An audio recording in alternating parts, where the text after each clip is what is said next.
Бүгін ақш мемлекеттік хатшысы Джон Керриді сыртқы істер министрі Ерлан Ыдырысов қабылдады. Саяси ведомство басшылары екі жақты өңірлік және көп жақты ынтымақтастық мәселелерін талқылады. Сонымен бірге визалық режимді жеңілдету бойынша келісімге келді. Одан кейін ресми қонақпен Ақордада мемлекет басшысы Нұрсұлтан Назарбаев кездесті. Елбасы Джон Керридің Қазақстанға алғашқы сапармен келгеніне ризашылық білдірді. Елбасы елде 500-ге жуық америкалық компания жұмыс істейтінін алға тартты. Сондай-ақ Қазақстан мен ақш ядролық қарусыздану және таратпау мәселесі бойынша ынтымақтасып отырғанын айтты. Мемлекеттік хатшы Қазақстанның алда болатын Экспо 2017 көрмесіне қатысу туралы ақшқа жіберілген шақыртуын құптайтындығын да атап өтті. Сонымен қатар Джон Керри Қазақстан мен ақштың тығыз серіктестігі 5 институционалдық реформа мен 100 нақты қадам ұлт жоспарын жүзеге асыру ісіне елеулі ықпал ететініне сенім білдірді.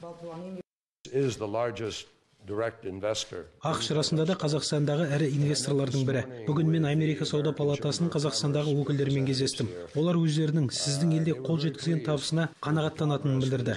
Олармен айына бір рет премьер-министрдің кездесіп отыратынын білемін. Сондықтан 5 институционалды реформа мен 100 нақты қадам ұлт жоспарын жүзеге асыру ісіне елеулі ықпал ететініне сенемін.